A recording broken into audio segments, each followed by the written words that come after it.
Thanks for tuning into this episode of the Human Performance Outliers podcast with Zach Bitter. All right, everyone, welcome back to another episode of the Human Performance Outliers podcast. I'm your host, Zach Bitter, and today I have a topic-based episode for you. Today's topic is race intensity simplified. So I feel like I've said this at least once in the past, but I am adding another episode to this series that began with simply endurance training simplified. And then I decided, hey, I'm going to take all the components of that and break them down into their individual parts. So if people do want to dive a little bit deeper, but still kind of follow the structure that I think is easiest to understand, especially for people who are new to endurance athletics, can have all that stuff. So here's the list that I have so far. I think this is going to be the last one, but I'm always open to additional topics to add to it if those do come across my desk. So what I have in order of released episodes was episode 337, the long run, considering the variables, episode 344, endurance training simplified, episode 346, short interval simplified, episode 348, long interval simplified, episode 352, proper aid station navigation, and episode 356, easy run simplified.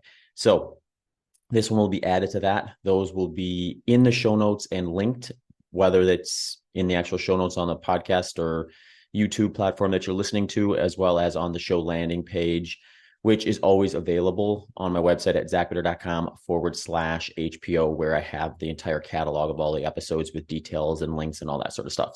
Just a quick reminder for Human Performance Outliers listeners, if you want to enter a raffle that I'm running right now, the raffle is for a free 30-minute consultation with me. All you have to do is, once you listen to an episode that you enjoy, share it on social media. So either Instagram, Facebook, or Twitter. And when you do that, just tag me with the message that you shared so that I know that you did it and can save that and enter you into the raffle. What I'm doing is at the end of every month, I'm organizing all of those posts that got shared throughout the course of the month and just drawing a random raffle from that and then announcing that person on the show and reaching out to them on the platform that they shared it. So if you do it, just don't forget to tag me, because if you don't tag me, I might not see it. And if I don't see it, I can't enter you in the raffle. I will be announcing the winner for July on the next episode at the beginning of the show. So if you have been participating in this in the past, wait for that, because you might get picked. Also, before we get rolling, to just a few other announcements. One is, if you are in Austin and want to meet up, I do host a group run, or I should say help host a group run on Sunday mornings. Right now we have an 8 o'clock and a 9 o'clock start. It historically has always been more skewed towards the 9 a.m. start. Since it's been getting hot out, it's moving towards 8. So if you're looking for a larger group of people, 8 o'clock's the better one.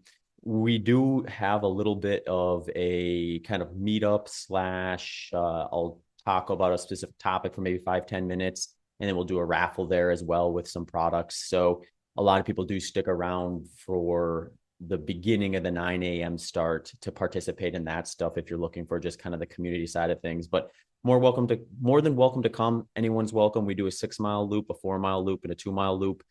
Same routine for both 8 and 9. So if you want to do more, you can come to both. And yeah, that's at Metz Park. Details for that are on Instagram if you go to @outliersatx. Also, if you haven't been keeping up with the catalog, recently just did an interview with ultra runner Arlen Glick, who's got a really interesting backstory and trajectory through the sport.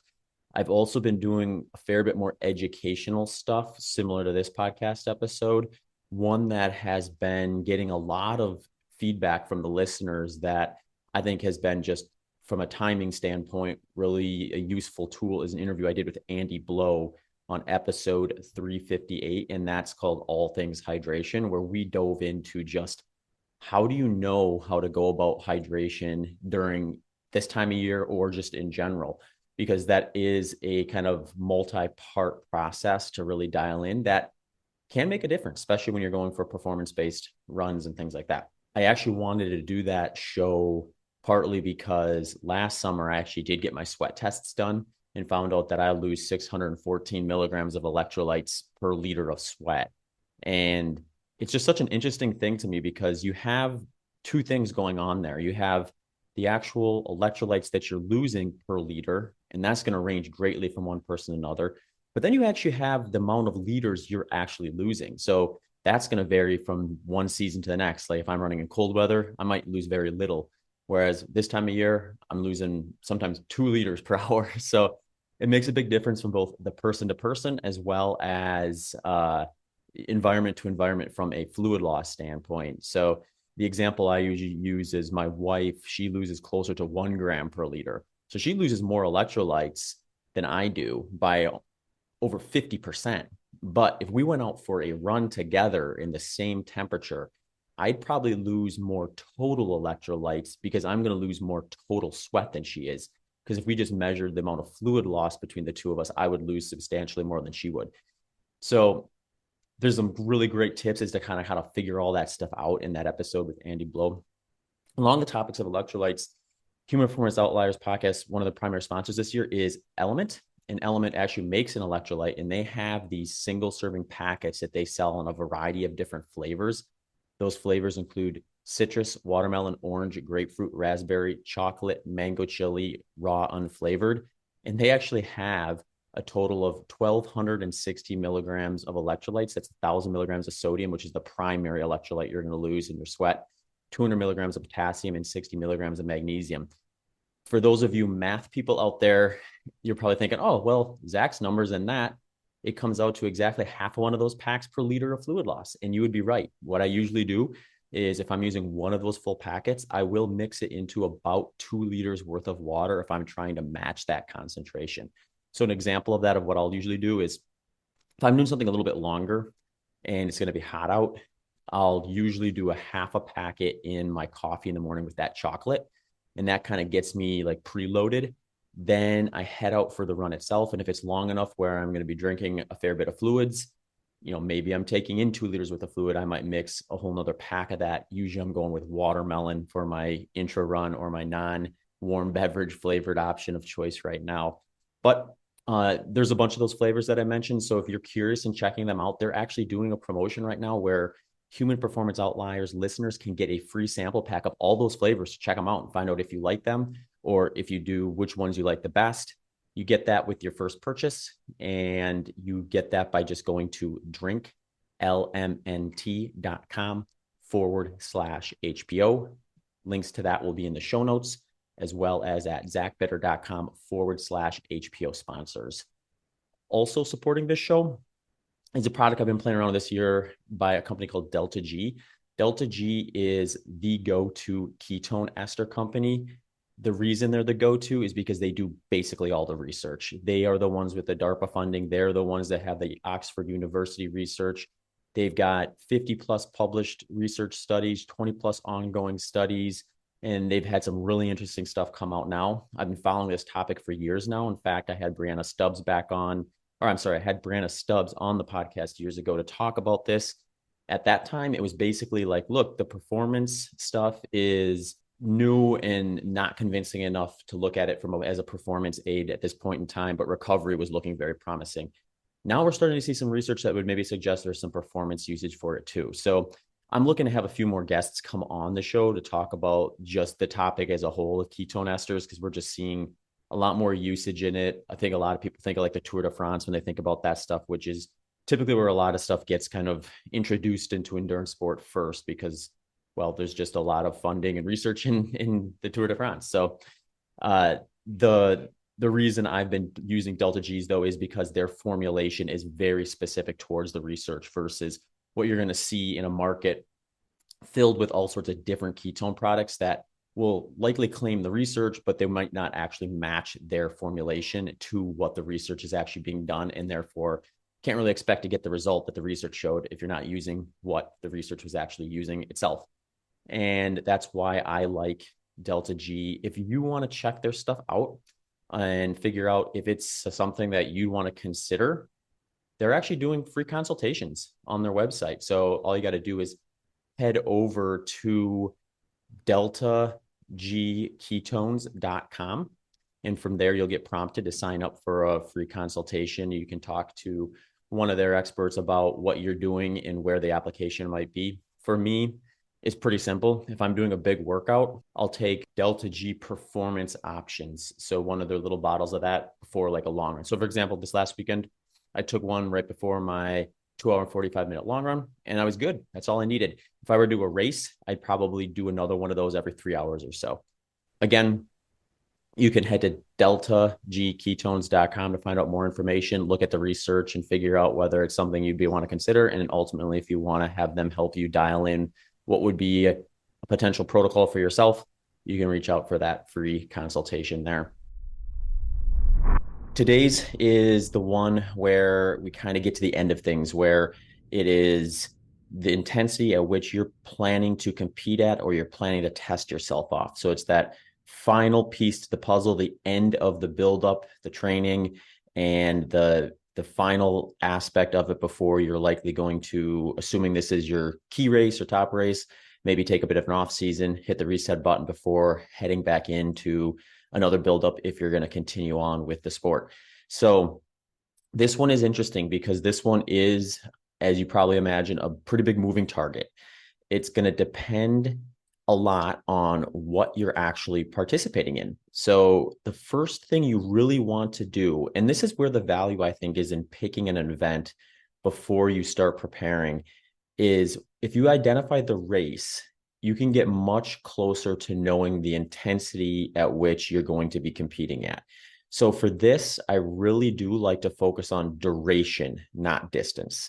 And the reason for that is basically the same. And I talked about this, I think, a fair bit on the long run, considering the variables, why I like time-based workouts versus distance-based workouts for the majority, because we're talking about measuring the intensity at which you're trying to do something for a specific time frame. So for example, if I want to work on an intensity, regardless of what it is, whether it's easy, whether it's short interval, long interval, race intensity, or long run intensity, I want to be able to measure that in time, because the intensity and the duration are two things that are controlled and fixed, whereas the pace at which I do it or the distance at which I go under those parameters can change. So, for example, if I know the effort I should be producing for my long run, and I know that right now I'm capable of running a long run of 2 hours before I start having a situation where the quality diminishes, then what number I hit is sort of irrelevant. And for me to say, oh, I'm going to try to hit 18 miles in those 2 hours, and that ends up being too fast relative to what I should be doing. Or by the time I get to 18, I've gone past 2 hours and my final miles are low quality because I went too far for what I'm ready for.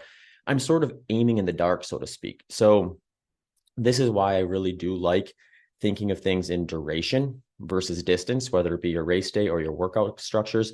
So when I see like protocols that are like, oh, do an 18-mile long run or a 22-mile long run, I'm like, well, I mean, who are you talking to? I mean, if you know your subject very well, like in terms of the person you're speaking to, that can be fine because you may know what that means. You may have a good understanding of what that like 18 to 22 mile number actually means to that person. But if you're talking to the populace or people participating in endurance sport, that could be two very different prescriptions. An 18 to 22 mile long run for someone who can average a low 5-minute pace for a marathon is a world apart from an 18 to 22 mile long run for someone who's going to be averaging 10 to 12 minutes per mile, both of whom will be at a lot of marathons. So that is basically my reasoning for that. But anyway, when we're talking about identifying race day intensity, the reason why it's important is because it's going to allow you to decide where that fits in the intensities that you're already going to be working on, regardless of what the distance or duration of your event is going to be. And then kind of help with that order of operations types of things in terms of where you're positioning certain workouts in the time frame at which you're going to be building up for this particular race. So getting an idea of what that is can be important. It could be something as simple as just knowing like, okay, I'm training for a marathon. It's going to take me in the range of 4 hours. You don't have to get overly specific. You don't need to know like down to the minute where your goal time is going to be right out the gate. In fact, sometimes the training will help you narrow that target down, but you should have a general idea of what you think is likely doable for you. and then start thinking of the intensity at which you're going to be practicing this from that angle. So the next thing is, like I kind of mentioned before, the order of operations that you're going to want to be thinking about. So for those of you who've listened to the other episodes on this series, you'll likely understand that I like the idea of identifying the things that are valuable or the intensities that are worth working on or focusing on, and then working on them in an order of least specific to most specific. Now, this doesn't always mean in isolation, like only working on short intervals or only working on long intervals or only developing your long run.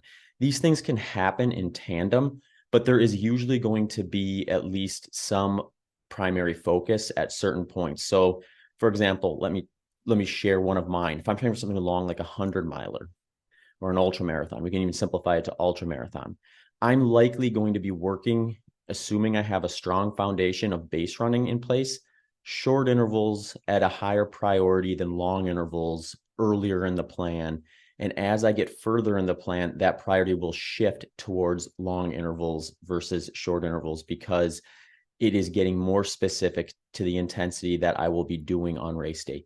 Neither of them are specific to the intensity I'm doing on race day, so they're both relatively early in the plan from a priority standpoint, but that is the way I'm thinking. And then with that same example, as I get closer to the race itself, I'm just going to be shifting much more training load towards the intensity at which I'm going to be racing. So for the 100-mile example, that just happens to oftentimes be long run development or spending more volume at the intensity at which I plan to race. And if I can do it, the environment in which I'm going to be racing at as well. So when you're thinking about this, by default, your race intensity is going to be your most specific one, because that is the final piece to the puzzle, as we talked about before. That intensity that you're going to be doing at that final piece to the puzzle is the most specific by default. So when we're thinking of order of operations in terms of where to place this in your training plan, you want to be thinking about that as it making it a priority closer to the race itself versus making it a priority early on at the expense of other things that could be helpful, but are maybe just least specific. So my example with this is, if I'm working with someone and they have a really strong base, meaning they built a bunch of long, slow miles up over like an extended period of time, and for us to do more of that at the same volume, we'll likely see little to no progress there. So the opportunity cost at that time for us to trade out some of that lower intensity base foundation running that they're doing for some speed work, even though that may mean in order to do a speed work session, we have to take an extra rest day, or we have to reduce the pace or the quality at which they're able to do their next easier run, it's probably worth it because we've already pulled that lever pretty far on their base foundation stuff, and it's time to actually introduce another variable or change the training load by adding some intensity into it.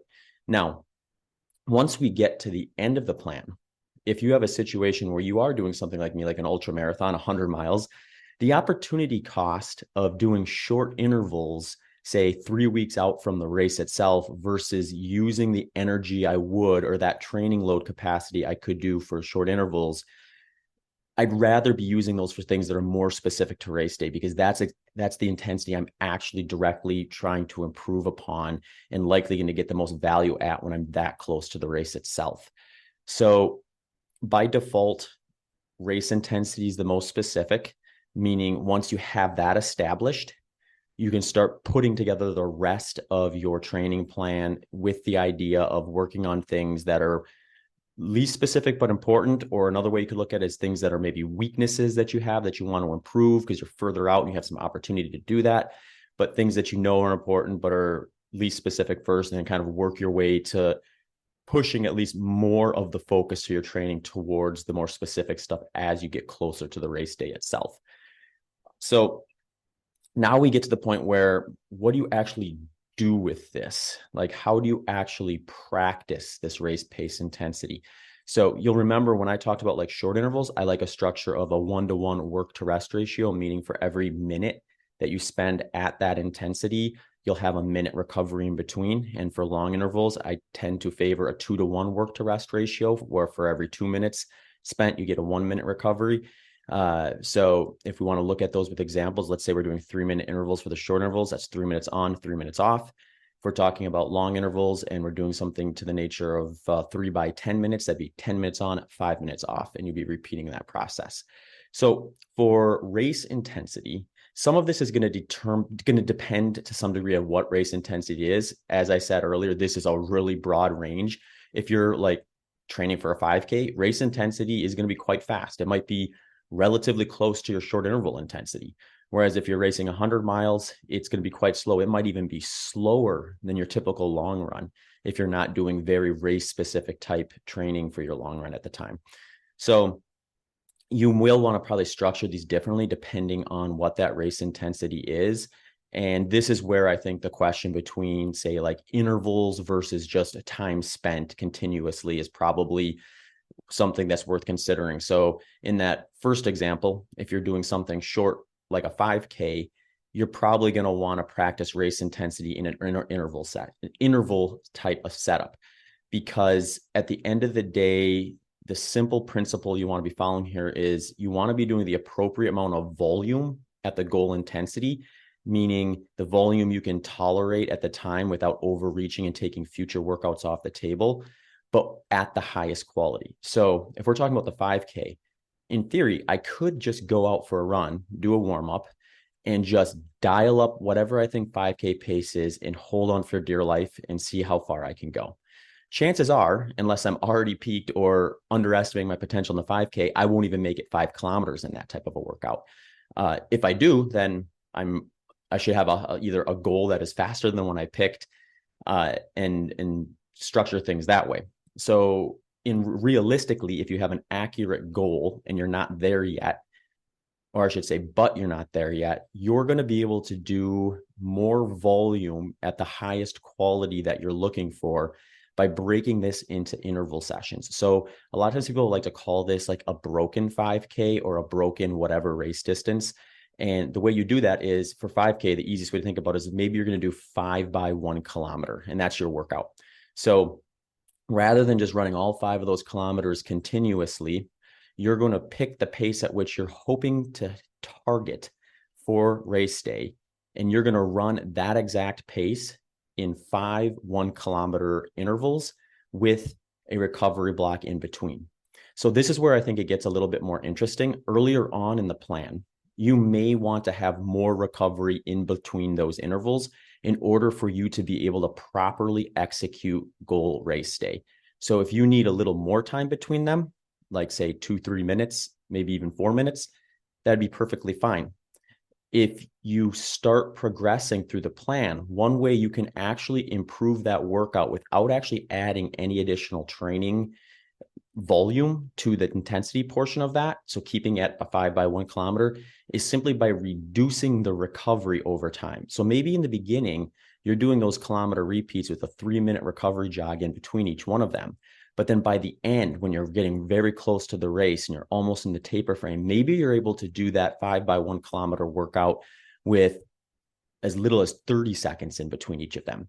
So you're making that workout more difficult, or you're responding to your adaptations or your ability to your improvement in ability to run that 5K intensity by reducing the recovery. You could also add extra volume to it too, if you wanted to just do extra intervals and remain constant with the recovery in between.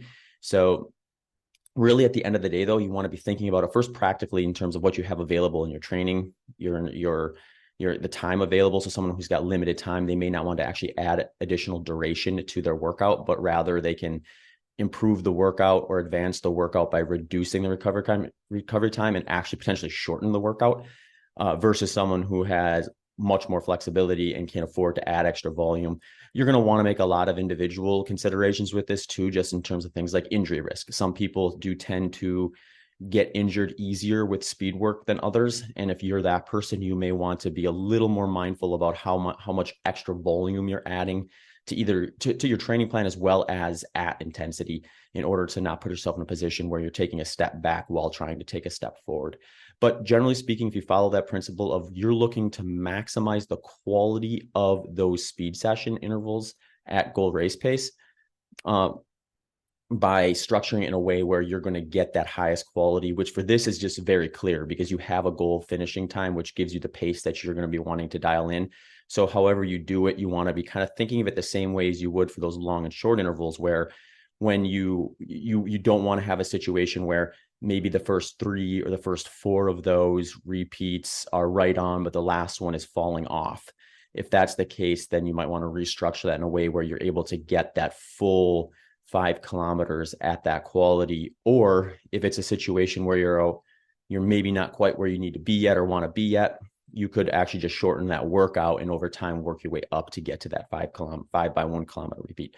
So that's just one example. I could run that same example with the 10 kilometer, with the half marathon, with the marathon, to some degree with ultra marathon. Although at that point, once you start getting into races as far as like the marathon and ultra marathon, I find you're likely matching that up with a workout that's already in place for at least one of those quality sessions of the week, which would be the long run. So for example, a lot of times when I'm working with folks with a marathon, when we get to that part of the training plan where we're really prioritizing their goal marathon pace, we're going to do those inside of other workouts, one of them being the long run. So they might do 2 sessions per week where we're working on goal marathon pace, one midweek, and then one during the long run. And then it's just a question of how much volume we want to do at goal marathon pace for each of those. So once it starts getting stretched out to a point where, like, let's say someone's doing a fairly long run, like 2.5 hours or further, and we want to place maybe upwards to 60 minutes at goal marathon pace inside that long run, it's less likely that I'm going to have them do all 60 minutes of those goal marathon pace continuously, although it's sometimes it depends on the individual and what we're trying to focus on in terms of their strengths and weaknesses and needs in terms of everything, all the way down to their confidence on race day.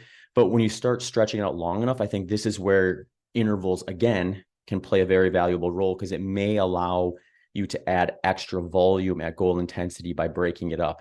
So if we use that long run, that 2.5 hour long run with 60 minutes of goal marathon pace embedded into it, it may be much more prudent to do that in a way where you're like doing those 60 minutes at 20 minutes at a time with 2 or 3 minute recovery jog in between. So those 60 minutes are of the highest quality possible, versus having a scenario where, let's say, maybe you shift that 60 minutes to the back of the long run, you just make a little bit of a mistake with hydration or fueling or something like that, or maybe it's just not your day, and all of a sudden you get to 50 minutes and the last 10 are slipping off, so they're low quality versus high quality the way they could be if you had that spaced out in more of an interval structure. So that's kind of the next level of like thinking about just ways to consider constructing that stuff. But ultimately you're thinking about what the race intensity is, reasonably speaking, compared to all the other intensities we've talked about in this series, and then starting to plan from there.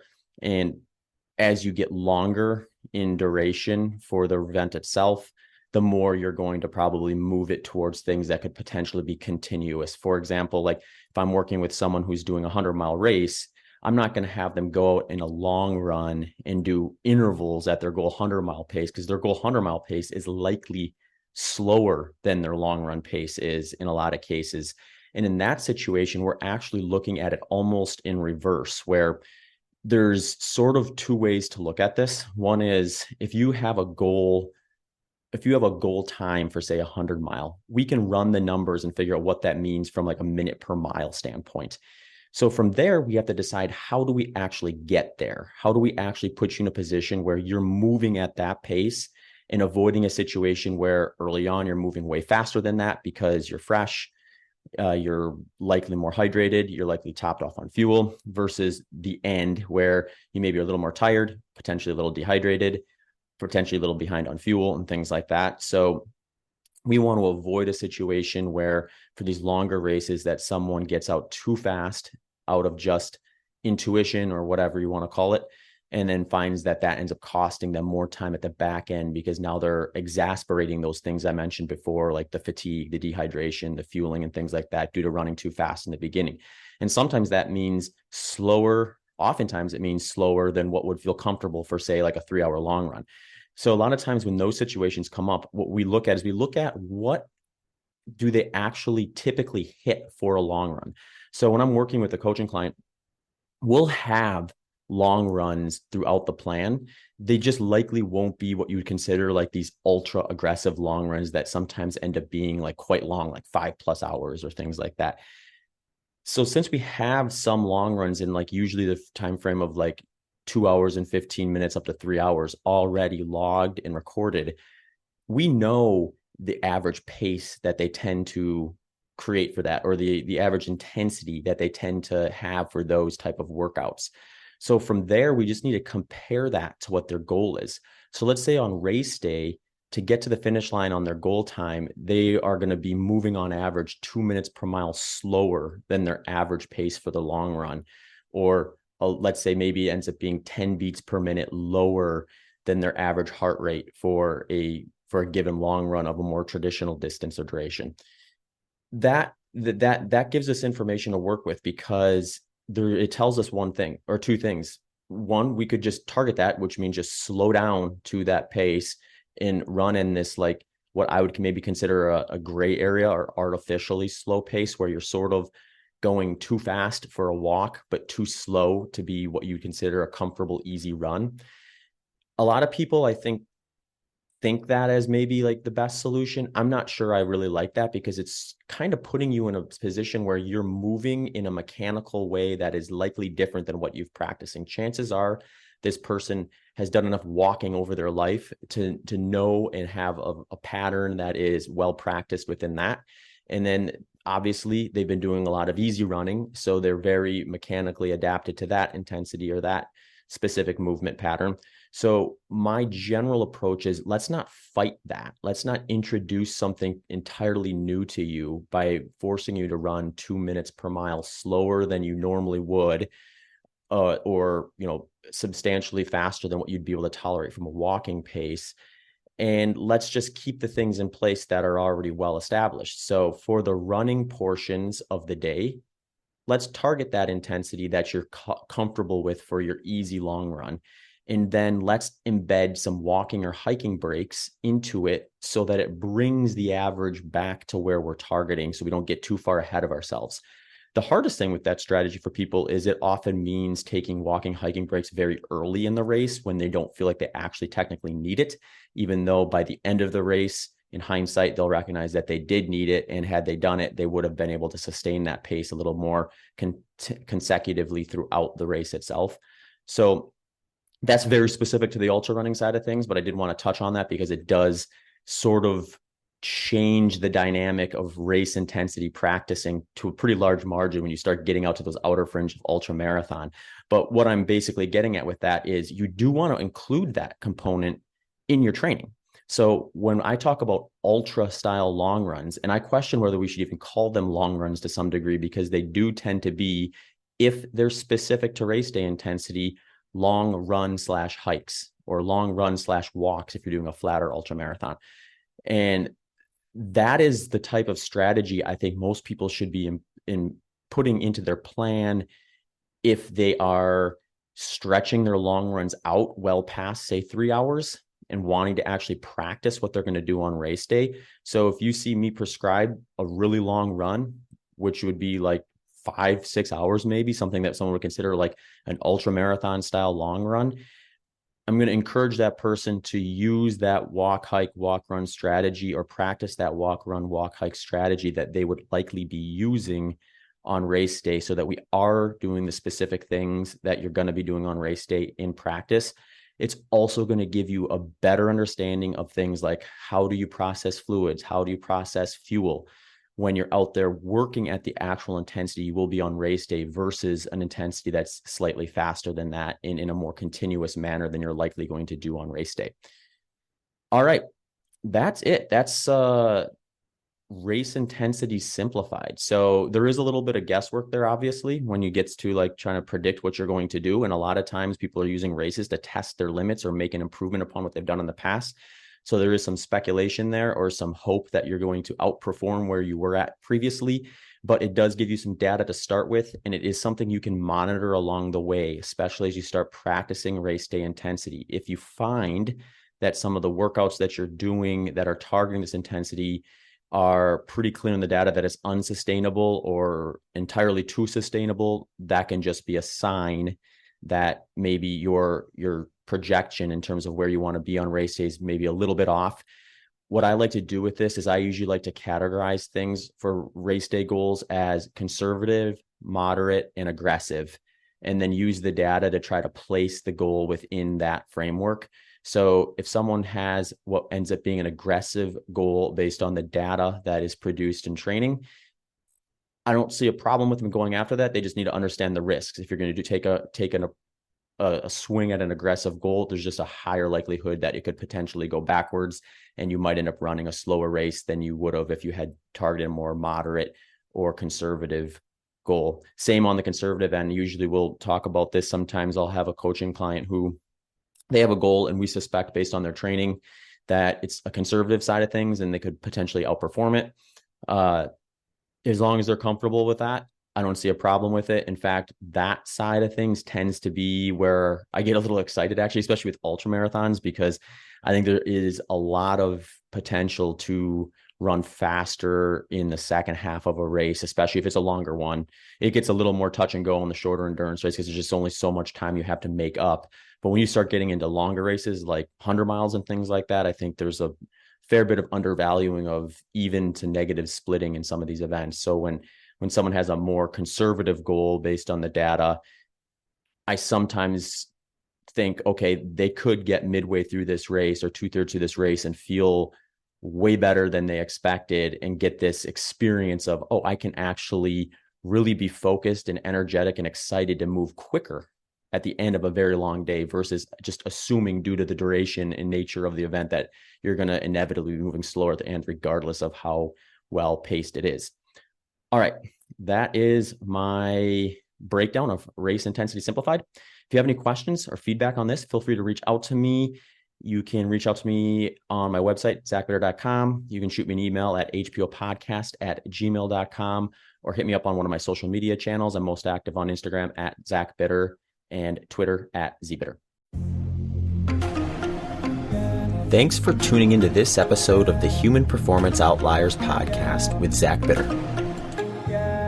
Hey folks, just a quick reminder that this episode's sponsors include Element-T electrolytes and Delta G ketone esters.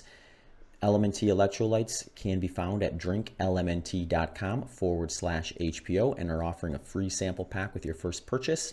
And Delta G ketones can be found at deltagketones.com. Also, give them a follow at deltag.ketones on Instagram.